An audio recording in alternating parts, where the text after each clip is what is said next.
Hey, Brian from SnakeBytes here. I'm at one of the coolest leopard gecko collections in the country. This show is all about leopard geckos. You're watching SnakeBytes.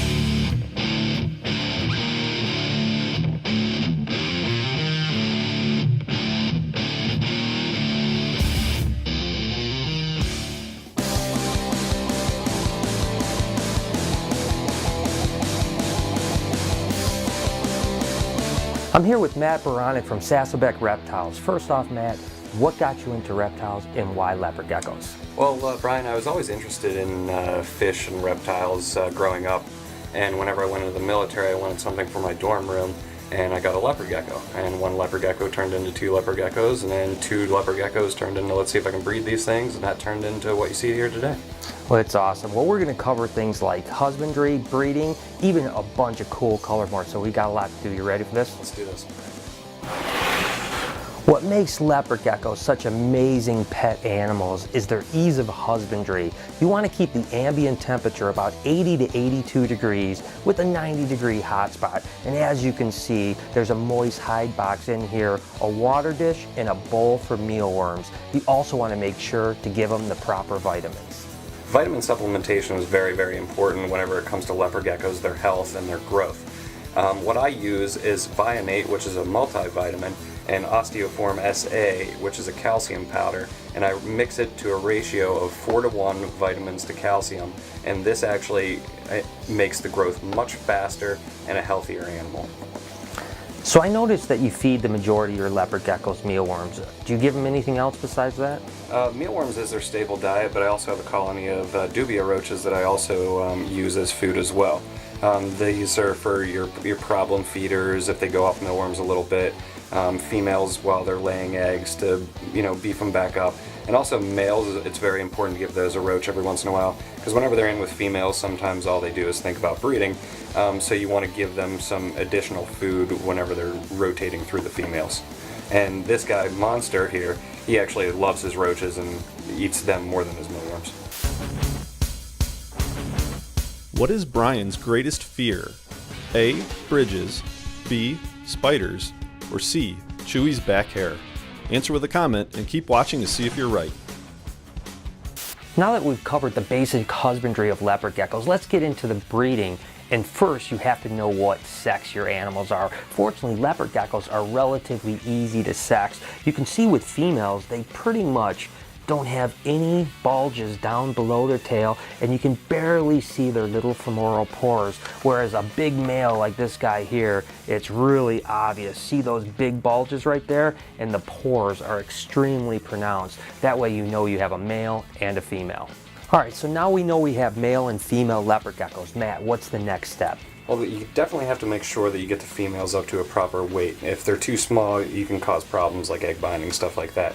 You also want to make sure that they're healthy, nice plump fat. You don't want them too fat though, because too fat they can actually have problems laying eggs as well. What's the optimum weight that you'd want a female? It's kind of different per animal, because there's giants, there's Afghanicus crosses, stuff like that. So there's not really a specific weight, it's just an overall look of the animal. Got it. You want an athletic look that's not too fat, but you definitely want to have some fat to the tail. Alright, so once a female is up to that optimum weight, what are we looking for? The next thing you want to look for is ovulations, which ovulations are just basically pink dots that you can see in the stomach, which is basically just the follicles.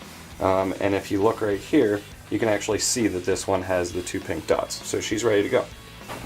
About 2 to 4 weeks after copulation, something really cool happens, and that's when the females start to deposit their eggs. Now they lay them right in this coconut husk that's a little bit damp to keep the eggs from dehydrating, and they'll typically lay 2 eggs at a time, and as you can see, these are the jewels that you're looking for right here. Little baby leopard geckos are inside this egg. Now what's a little bit different from a leopard gecko is compared to snakes is that the embryo doesn't adhere to the top of the egg. So if you do roll the egg, it's not going to kill the embryo. Now the other interesting thing about leopard geckos is something that's called sex temperature determination, which basically just means that depending on the type of temperature you're incubating the eggs will determine if it's a male or female. We're going to ask Matt a little more about this.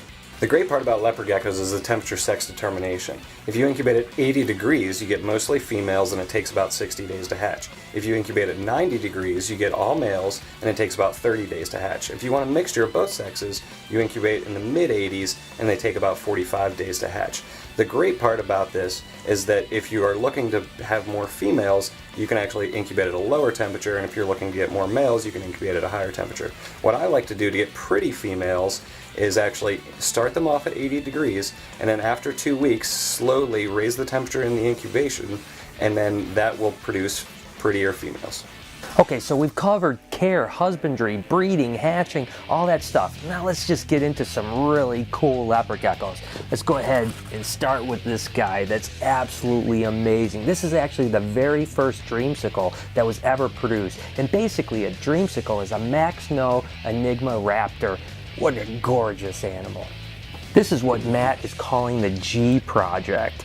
It's really an incredibly colorful animal. Now the backstory on it is he was trying to breed for a greener leopard gecko and all this really brilliant orange started to come out. Now this is from the red stripe line and it's kind of a signature animal for Matt. He's kind of known all over the world for this particular project and I can certainly see why.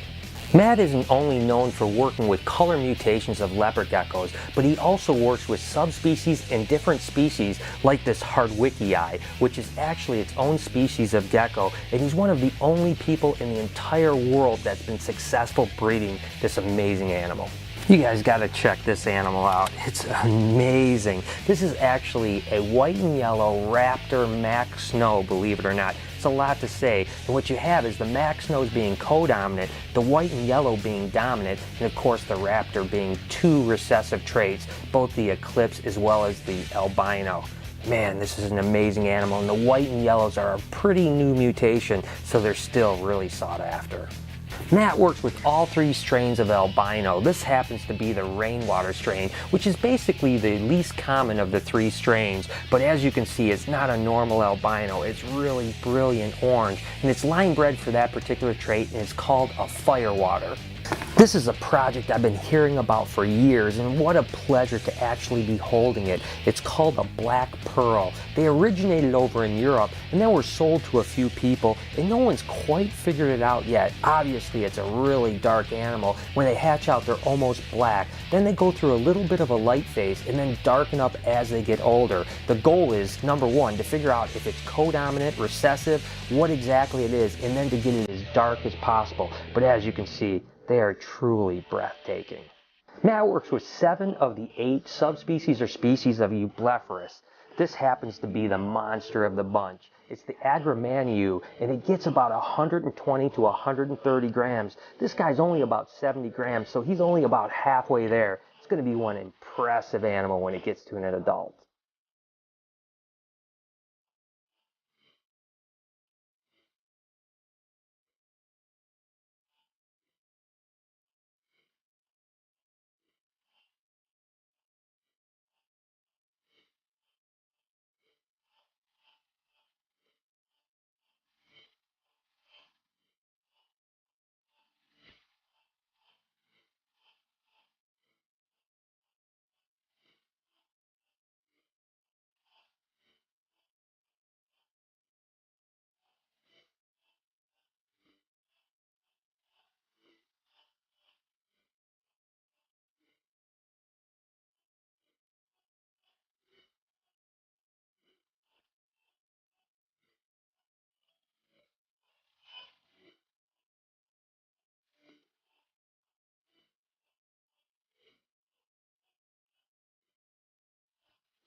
Matt, this has been amazing. And you know what's really incredible is that usually when I'm filming snakes, they're striking at me or biting me. These geckos are all just so tame. Well, you haven't met my guard gecko, Spike. Follow me. Brian, this is my guard gecko, Spike.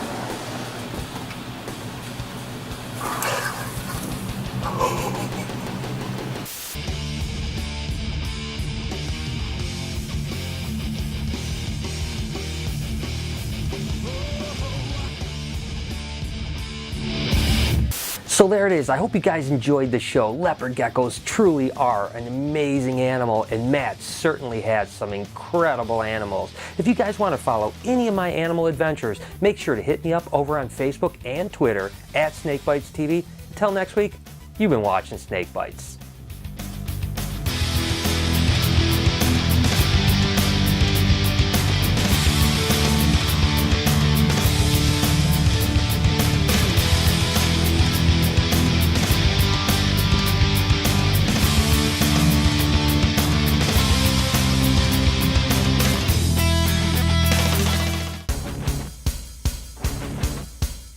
So what is Brian's greatest fear? Well, if you answered B, spiders, you are absolutely right. Chewy's back hair is a very close second. When it comes to Cal Kings, I'm kind of a big enthusiast. I've been working towards this project for a long time. This is an albino, black and white, or desert phase California King, and you can see this little bugger is probably about 95% white. It's taken a long time to get there.